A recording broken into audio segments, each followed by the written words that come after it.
오늘 강의 시작하겠습니다. 오늘은 민법 총칙에서 무효랑 취소 부분에 대해서 한번 조문을 보고 이게 지금 시험 문제에 제일 많이 나오는 부분이에요. 민법 총칙 부분에서. 그래서 그 기출 문제도 같이 한번 살펴볼게요.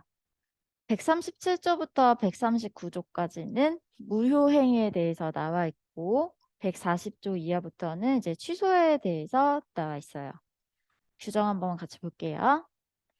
제137조 법률 행위의 일부 무효. 법률 행위의 일부분이 무효인 때는 그 전부를 무효로 한다. 일부분이 무효인 때는 그 전부를 무효로 한다. 그러나 그 무효 부분이 없더라도 법률 행위를 하였을 것이라고 인정될 때에는 나머지 부분은 무효가 되지 아니한다. 법률 행위를 하였을 것이라고 인정될 때 그럴 경우에 나머지 부분은 무효가 되지 아니한다고 규정이 되어 있어요. 만약에 토지가 있고 건물이 있는데 보통 이렇게 매매를 하면은 땅이랑 건물이랑 같이 하죠. 근데 토지 부분이 무효예요. 그럴 경우에 제137조에 따르면 법률 행위의 일부분이 무효인 때는 전부를 무효로 한다고 해서 이 건물까지 토지와 건물 매매 전체가 무효로 된다는 거예요. 그러나 그 무효 부분이 없더라도 만약에 토지가 이제 없었을 경우에 건물만이라도 매매를 했을 것이라고 인정이 될 때는 이 나머지 부분이 무효가 되지 아니한다고 해서 가정적인 의사에 대해서도 단서에 규정이 되어 있어요. 138조 무효행위의 전환. 무효인 법률 행위가 다른 법률 행위의 요건을 구비하고 당사자가 그 무효를 알았더라면 다른 법률 행위를 하는 것을 의욕하였으리라고 인정될 때에는 다른 법률 행위로서의 효력을 가진다. 그래서 이 요건을 구비한 다른 법률 행위로 전환을 할 수 있다는 내용이에요. 139조 무효인 법률 행위는 무효는 추인을 하더라도 효력이 생기지 아니한다. 그러나 당사자가 그 무효임을 알고 추인한 때, 그럴 때는 새로운 법률 행위로 본다. 그래서 이거는 소급이 아니에요. 취소 같은 경우에는 소급표가 있어요. 이따가 규정에서 같이 볼 건데 무효 같은 경우에는 처음부터 그냥 원칙적으로 아예 없는 건데 이걸 추인을 했어요. 추인을 해도 이건 안 돼요. 효력이 없어요. 그러나 당사자가 무효임을 알고 추인을 하면은 그때부터 새로운 법률 행위로 본다는 거예요. 기존에 있었던 거로 소급해서 효력이 생기는 게 아니라 새로운 법률 행위로 본다.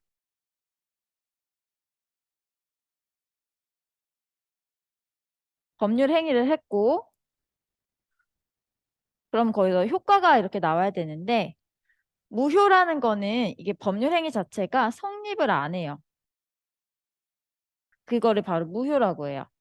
취소 같은 경우에는 법률 행위가 있고 효과가 났는데 이거에 대해서 취소권이 있어요.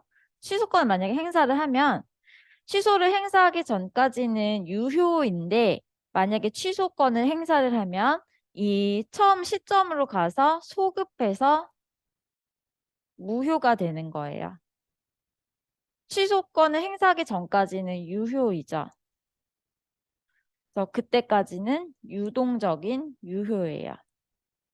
유동적인 유효인데 취소권을 행사를 하면 소급적으로 무효가 돼요. 소급적으로 확정적인 무효가 되는 거예요. 네, 취소 규정 한번 볼게요. 네, 140조 이하 나와 있는데요. 140조부터 146조까지. 140조 법률행위 취소권자. 취소할 수 있는 법률행위는 제한 능력자, 착오로 인하거나 사기 강박에 의하여 의사표시를 한 자, 그의 대리인 또는 승계인만이 취소할 수 있다. 지금 위에 무효 같은 경우에는 이게 아예 법률행위가 성립할 수 없는 거기 때문에 이거에 대해서는 누구든지 주장을 할 수가 있어요. 무효라는 건 누구나 주장을 할 수가 있어요. 근데 취소 같은 경우에는 제140조에서 취소권자가 이렇게 딱 정해져 있어요. 취소권을 행사할 수 있는 자는 제한 능력자, 차고 취소. 우리 첫 시간에 차고 취소, 사기 강박 취소에 대해서 공부를 했었어요. 그때 그 취소를 할 수 있는 거는 착오로 인하거나 사기 강박에 의해서 의사표시를 한 자가 취소를 할 수 있다는 거고요. 그거 아니면 이런 사람들의 대리인이나 승계인만이 취소를 할 수 있다. 141조 취소의 효과. 취소된 법률행위는 처음부터 무효인 것으로 본다. 그래서 말씀드린 것처럼 취소를 하면 이제 소급적으로 무효가 된다는 거예요. 다만 제한 능력자는 그 행위로 인하여 받은 이익이 현존하는 한도에서 상환할 책임이 있다. 만약에 미성년자가 물건을 구매를 했어요. 근데 이게 멸실이 됐어요. 그럴 경우에 이거 취소를 하면 받은 이익이 현존하는 한도에서 상환할 책임이 있기 때문에 현재 멸실되면 물건이 없죠. 그럼 상환할 책임이 없다는 거예요. 근데 예외적으로 금전은 좀 특이 케이스인데요. 물건이라는 거는 지금 멸실이 되면 뭐 없는 거지만 금전 같은 경우에는 내가 만약에 여기다 안 썼으면은 따로 가지고 있을 수 있고 내가 만약 금전이 없으면은 다른 거로도 쓸 수 있었고 그런 거에 대해서 지금 금전이 약간 특이 케이스가 있어요. 금전이 만약 생활비로 썼다. 유흥비로 썼다. 이거 옛날에 시험 문제 나왔던 거거든요. 어떻게 보면은 이해가 안 갈 수도 있는데 생활비로 썼어요. 만약에 이 돈이 없었으면은 다른 돈이라도 아무튼 생활비는 꼭 썼겠죠. 그러니까 생활비로 썼으면 이것 때문에 아낀 돈이 있다는 것을 인정을 하는 거죠. 그래서 생활비로 썼으면 그건 상환을 해야 돼요. 근데 유흥비로 썼다. 그러면 상환을 안 해도 돼요. 저는 처음에 오히려 이게 유흥비로 쓴 게 더 나쁜 건데 이거는 상환을 안 해도 되고 약간 좀 헷갈렸거든요. 근데 이렇게 보는 거예요.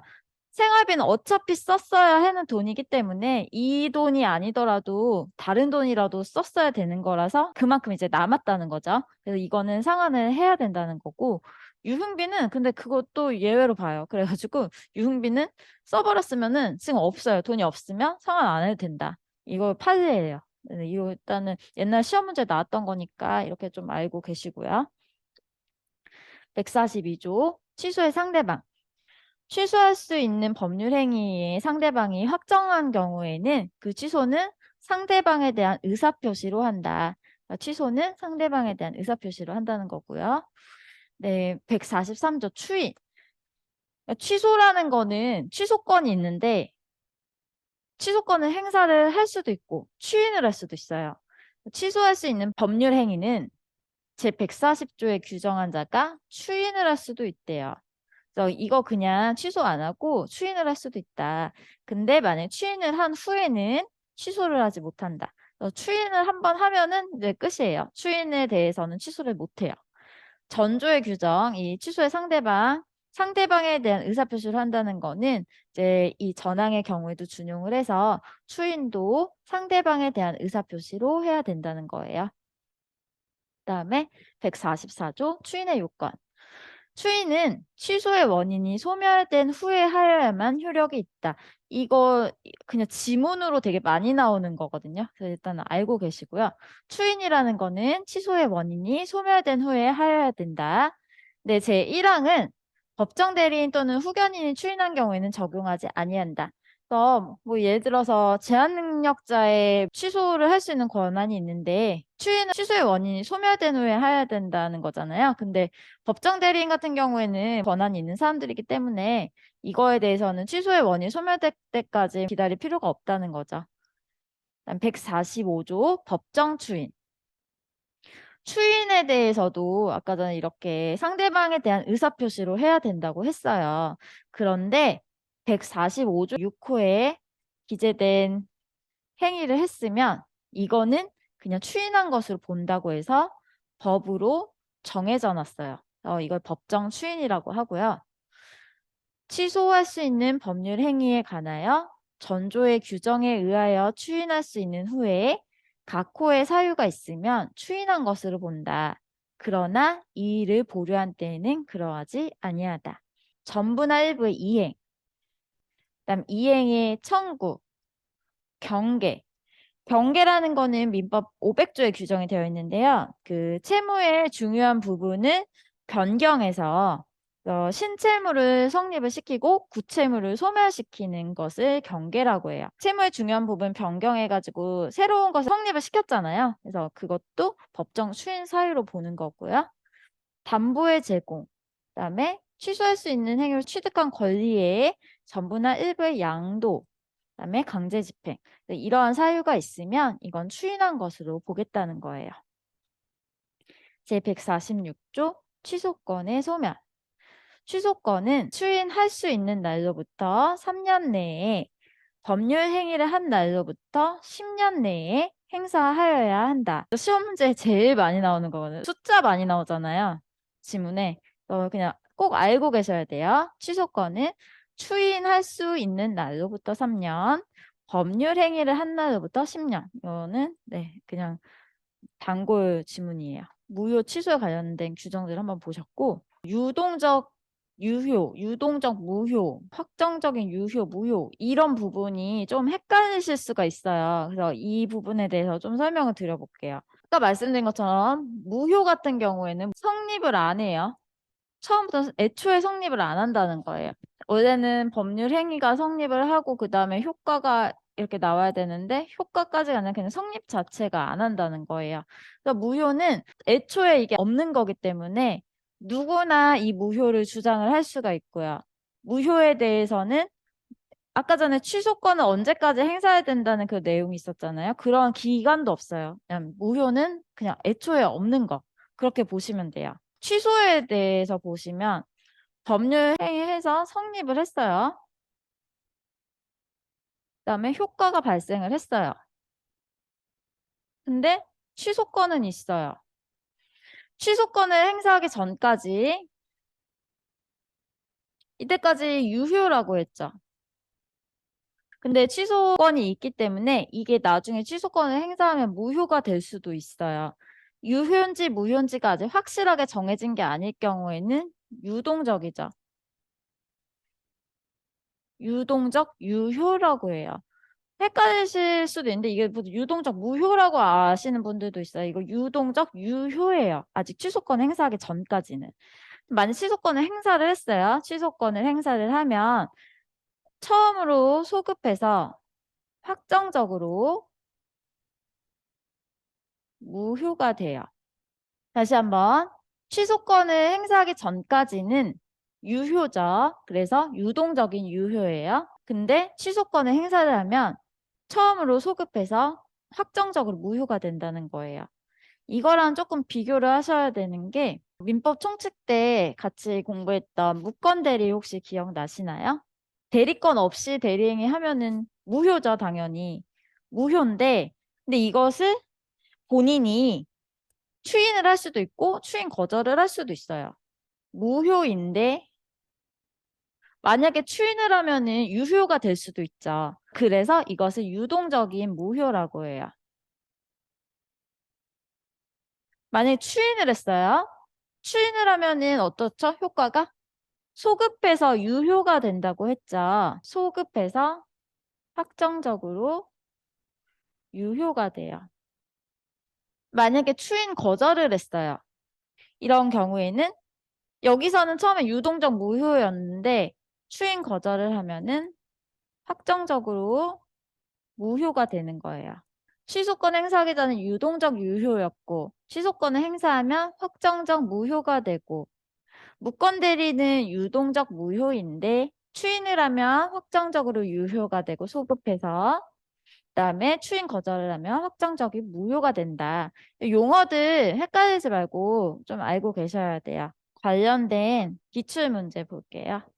22년 올해 기출문제고요. 이게 무효랑 취소 관련된 문제는 계속 나와요. 그래가지고 올해 문제에도 세 문제가 나왔고요. 뭐 그 전년도 막 계속 나와요. 나오는데 옛날 문제들은 진짜 그냥 규정만 알면 되는 정말 쉬운 문제들이었고, 이 올해 문제는 한번 좀 같이 볼게요. 다음 중 무효인 법률 행위 찾는 문제예요. 1번. 기업 공인중개사가 임대인으로서 직접 중개 의뢰인과 체결한 주택임대차 계약. 42번 문제가 온전히 민법에서만 나온 것 같지가 않아가지고 단속 규정인 거 찾는 거예요. 주택임대차 계약을 직접 했어요. 직접 중개. 공인중개사법 같이 보시면은 개업 공인중개사는 자기 거래하면 안 되잖아요. 자기가 직접 계약을 하면 안 되는데 직접 했어요. 이게 지금 무효인지 취소인지. 이거는 단속 규정이에요. 무효는 아니라는 거. 네. 알고 계시고. 다음 2번. 공인중개사 자격이 없는 자가 우연히 일회성으로 행한 중개 행위에 대한 적정한 수준의 수수료 약정. 이 지금 우연히 일회성이라는 것 때문에 그런데 만약에 업으로 반복해서 그러니까 자격증이 없는 사람이 업으로 반복해서 그러면 그냥 공인중개사 일을 한다는 거잖아요. 그럴 경우에는 무효가 되죠. 근데 없는 자가 우연히 일회성으로 한 거에 대해서는 이거는 무효는 아니에요. 3번. 민사사건. 민사사건이라는 거 보시면 되는데, 변호사가 의뢰인사에 체결한 적정한 수준의 성공보수 약정. 이거는 무효가 아니죠. 근데 만약 형사사건이면 또 달라요. 형사는 무효가 될 수 있어요. 4번. 매도인이 실수로 상가지역을 그보다 가격이 비싼 상업지역이라고 청하였고, 그래서 매도인이 실수로 부동산 거래 경험이 없는 매수인이 이를 믿고선 실제 가격보다 2배 높은 대금을 지급한 매매 계약. 그래서 이거에 지금 백사조 불공정한 법률 행위를 표현하려고 한 것 같아요. 그래서 뭐 거래 경험이 없는 매수인한테 2배 높게 이렇게 팔았다 이런 내용으로 무효를 주장을 할 수 있는지를 보는 건데 이거에 대해서 매도인이 알고 이용을 했어야 되는데 지금 지문에 보시면 매도인이 실수로라고 했죠. 그래서 이게 백사조가 성립이 안 하니까 이건 무효가 아니라는 거예요. 5번. 보험계약자. 사실 이 문제가 앞에 있는 것들 뭐 조금 헷갈릴 수도 있는데요. 이것만 알면 되는 거라 어떻게 보면 되게 쉬운 문제예요. 보험 관련된 거 나오면요. 무조건 무효라고 보시면 돼요. 보험 계약자가 오로지 보험 사고를 가장하여 보험금을 취득할 목적으로 선의의 보험자 체결한 생명보험 계약, 보험금 관련된 거 있죠. 보험 사고 막 이런 내용 나오면은 이거 그냥 무조건 무효라고 보시면 되고요. 요거 때문에 맞추시면 맞추실 수 있었던 문제죠. 보험 관련된 거 103조 위반으로 그냥 무조건 무효라고 보시면 돼요. 44번. 토지거래 허가 구역 내 토지에 대한 매매 계약이 체결될 경우에 유동적 무효 문제예요. 제가 아까 전에 유동적 유효, 유동적 무효 막 이런 거 했었잖아요. 그래서 지금 여기서 유동적 무효에 관련된 거고요. 한번 설명을 드리면 토지거래 허가구역. 이 허가를 조건으로 계약을 하는 거예요. 그래서 이거 유동적 무효라고 해요. 만약에 허가가 나기 전이다. 그러면 유동적 무효라고 그랬죠. 아직까지는 무효예요. 그래서 만약에 허가를 받는다. 그럼 그때 이제 소급해서 유효가 될 수 있다는 거예요. 그래서 허가를 조건으로 해서 유동적 유효인지 무효인지 허가를 받는 경우가 있고 허가를 못 받는 경우가 있죠. 허가를 받으면 소급해서 유효가 돼요. 허가를 못 받으면 확정적으로 무효가 돼요. 지금 이 상태가 아직까지는 무효이기 때문에 요거 무효는 유효가 아니죠. 그래서 계약이 아직 성립이 된 게 아니기 때문에 청구를 할 수도 없고요. 해제를 할 수도 없어요. 뭐가 있어야지 하는데 유효가 아니잖아요. 그러니까 뭐에 대해서 청구를 하거나 해제를 할 수가 없어요. 근데 협력 의무 이거 인정이 된다는 거 판례예요. 그래서 이 협력 의무는 무효이기 때문에 뭐를 청구하거나 해제를 하거나 할 수는 없지만 이 허가가 조건이잖아요. 그러니까 이 허가를 받을 것을 같이 협력해 달라고 청구를 할 수 있다는 거. 그래서 협력 의무에 대해서는 그 소송을 제기할 수 있다는 게 판례고요. 그 소송을 제기할 때 원래는 뭐 이행을 청구를 하거나 하려면 본인의 것도 같이 이행에 제공을 해야죠. 근데 이 협력 의무 같은 경우에는 예외적으로 본인이 그 매매 대금의 이행 제공을 하지 않더라도 협력 의무에 대한 소송을 제기를 할 수가 있고요. 협력 의무를 안 해가지고 만약에 손해가 생겼다. 그럼 손해배상도 청구를 할 수가 있어요. 단 협력 의무로 이런 건 소송이나 손해배상까지는 할 수 있지만 협력 의무를 이행하지 않았다는 걸로 해제는 할 수가 없어요. 이게 제일 중요해. 해제 못한다는 거. 여기 해제 못한다고 했죠. 그러니까 뭐가 있어야 해제를 하는데 지금 아직 무효기 때문에 해제를 할 수 없다는 거예요. 그리고 처분금지 가처분도 가능하죠. 지금 이런 조건으로 계약을 한 거잖아요. 매매 계약이 체결이 됐잖아요. 그런데 유동적 무효라는 상태 때문에 나중에 다른 사람한테 처분을 할 수도 있잖아요. 그런 것 때문에 처분금지 가처분을 신청할 수도 있다. 토지거래 허가구역 관련된 것 중에서 꼭 아셔야 되는 이슈들이 이런 것들이 있고요. 또 한 가지, 지금 현재 유동적 무효인데 이게 확정적으로 유효가 되는 사유가 있어요. 세 가지. 첫 번째, 허가받으면은 소급적으로 해서 유효가 된다 그랬죠. 허가받으면 확정적으로 유효가 돼요. 두 번째, 지금 토지거래 허가구역이라는 게 이게 허가를 조건으로 하는 건데 만약에 허가를 안 받아도 되는 상황이 되는 경우 그래서 이 허가구역이 지정이 해제가 됐어요. 그러면 허가 안 받아도 되죠. 그럴 경우에는 확정적으로 유효가 돼요. 세 번째, 지정 기간이 만료가 되었는데 재지정을 안 해요. 토지거래 허가 구역에 대한 지정 기간이 있을 거잖아요. 근데 그 지정 기간이 끝났어요. 근데 재지정을 하지 않아요. 그러면 또 허가 다시 안 받아도 되는 거잖아요. 그럴 경우에는 확정적으로 유효가 된다는 거예요. 그래서 이제 확정적 유효가 되는 사유 세 가지 있다는 거. 허가, 지정 해제, 지정 기간이 만료되었는데 재지정을 안 하는 경우 이렇게 세 가지만 알고 계시고요. 한번 지문 같이 보시면 자, 기억. 계약금으로서 계약금만 지급이 된 상태에서 당사자가 관할 관청에 허가를 신청하였다면 이는 이행의 착수이므로 더 이상 계약금에 기한 해제는 허용되지 않는다. 이 지문도 좀 알고 계셔야 되는데요. 지금 이렇게 허가를 여기서는 신청이라고는 했는데 신청뿐이 아니라 실제로 허가를 받았더라도 이건 이행의 착수로 보지 않아요. 토지거래 허가 구역 내의 매매 계약에서는 이 관할관청의 허가는 이행의 착수가 아니다. 그래서 계약금에 기한 해제 허용되지 않는다. 계약금에 기한 해제는 허용이 되죠. 아까 여기서 말한 해제가 안 된다는 거는 이행을 안 했을 경우에 대한 해제인 거고 계약금 포기하고 하는 것들 이런 거는 가능하다는 거죠. 그래서 여기서 이 이행의 착수라는 거는 중도금이 이행의 착수예요. 실제로 계약금 넣고 중도금 넣으면 그다음부터는 해제 못 하잖아요. 그래서 중도금이 아니라 이 허가까지는 이행의 착수가 아닌 걸로 봐요. 기억은 틀렸고요. 니은 당사자 일방이 토지거래 허가 신청 절차에 협력할 의무를 이행하지 않는다면 다른 일방은 그 이행을 소구할 수 있다. 아까 제가 말씀드렸죠. 지금 토지거래 허가구역에서 특별하게 인정되는 게 협력할 의무예요.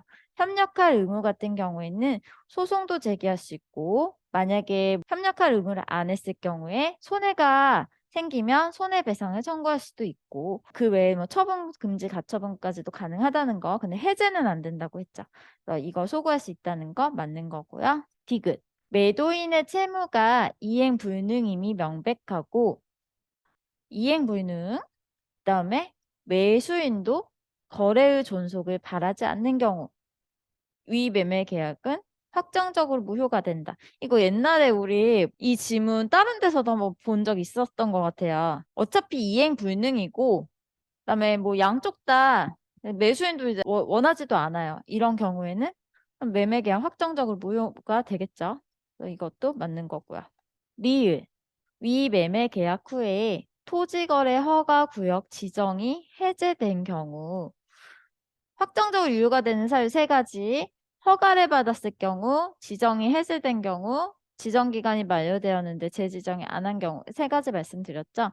여기서 지금 두 번째 토지거래 허가 구역의 지정이 해제가 되었어요. 그러면 허가를 받지 않아도 되는 거잖아요. 그럴 경우에 계약은 여전히 유동적 무효가 아니라 확정적으로 유효가 되는 거죠. 그래서 틀렸고요. 옳은 것 고르니까 니은 디귿 3번. 그다음에 법률 행위의 취소에 관한 설명으로 틀린 것은 취소, 제한 능력자가 제한 능력을 이유로 자신의 법률 행위를 취소하기 위해서는 법정 대리인의 동의를 받아야 한다. 이 규정에서 제140조 법률 행위 취소권자에서 취소할 수 있는 법률 행위는 제한 능력자도 들어가 있죠. 제한 능력자 아니면 이런 의사표시한 자나 대리인 승계인이죠. 그래서 제한 능력자도 그냥 혼자서 취소를 할 수가 있어요. 동의 필요 없고요. 틀린 거니까 1번 바로 나왔네요. 2번. 취소권, 행사 기간. 이거 계속 단골 지문이라고 말씀드렸죠? 다시 한번 읽어볼게요. 취소권은 추인할 수 있는 날로부터 3년 내에 법률 행위를 한 날로부터 10년 내에 행사하여야 한다. 똑같이 나와요.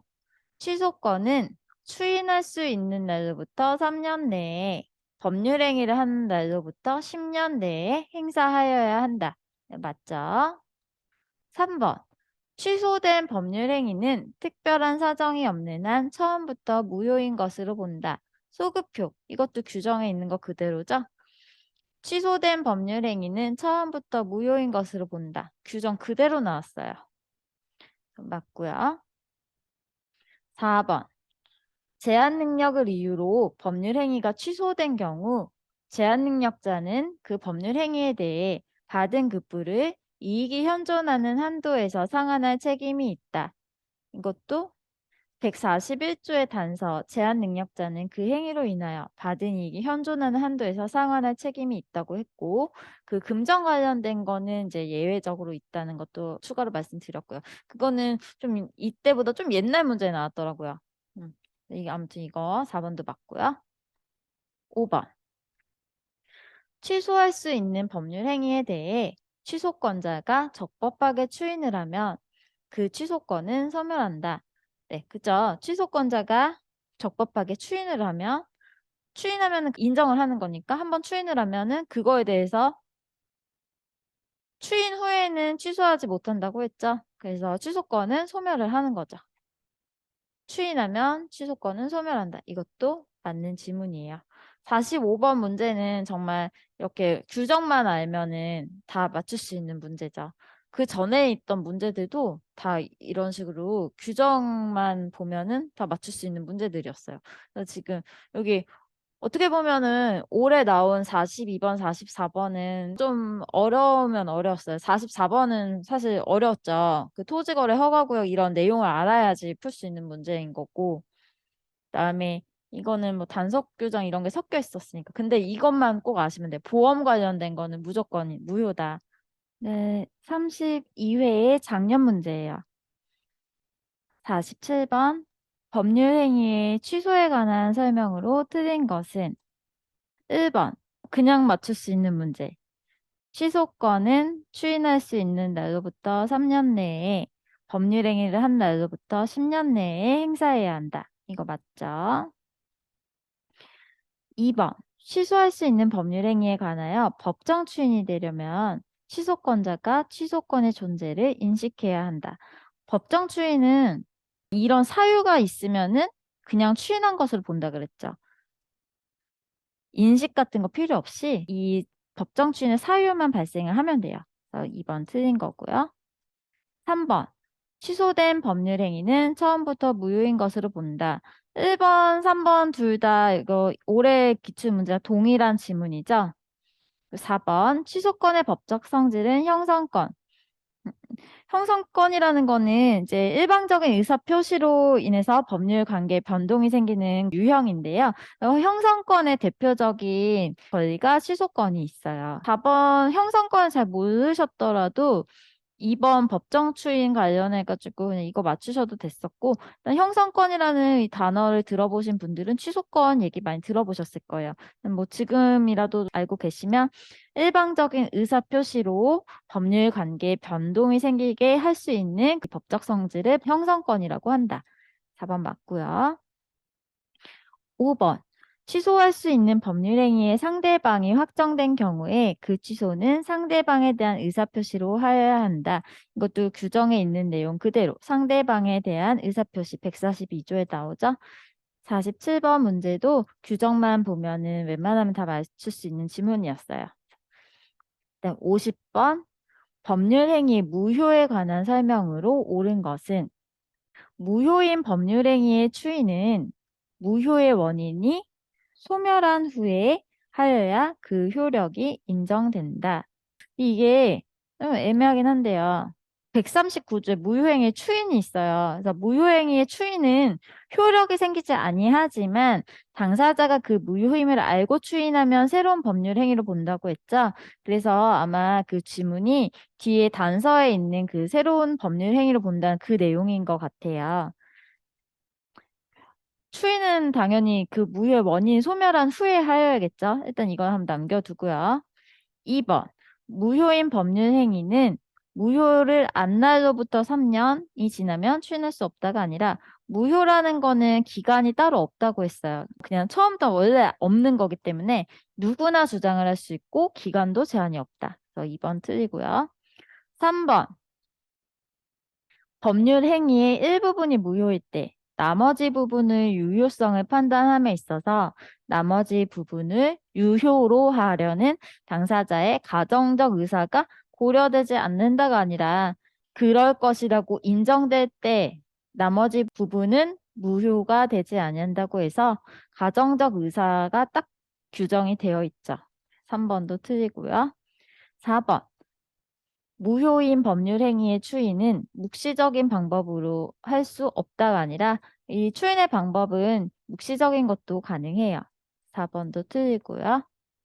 강행 법규의 위반으로 무효인 법률행위 추인할 때에는 다른 정함이 없으면 그 법률행위는 처음부터 유효한 법률행위가 된다. 그래서 강행 법규 위반일 때는 이거 처음부터가 아니라 새로운 법률행위로 봐야죠. 그래서 내용이 무효 같은 경우에는 추인을 하더라도 처음부터가 아니라 새로운 법률행위로 본다는 거 규정에 딱 있었죠. 1번이 그래서 맞는 걸 봐야겠네요. 무효인 법률행위 추이는 그 무효의 원인이 소멸한 후에 하여야 그 효력이 인정된다. 네, 1번 맞는 거고요. 20년 문제예요. 20년도 31회. 48번.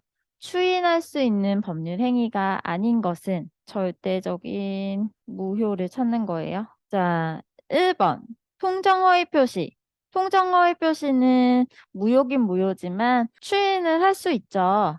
상대적인 무효죠. 추인할 수 있는 거고요. 강박. 이것도 추인할 수 있는 거고요. 그다음에 무권 대리인이 본인을 대리하여 상대방과 체결한 임대차 계약. 이것도 추인 가능하죠. 무권 대리는 본인이 추인할 수 있으니까. 그다음 미성년자 취소할 수 있는 거죠. 그래서 이거 미성년자가 추인도 할 수 있고요. 5번.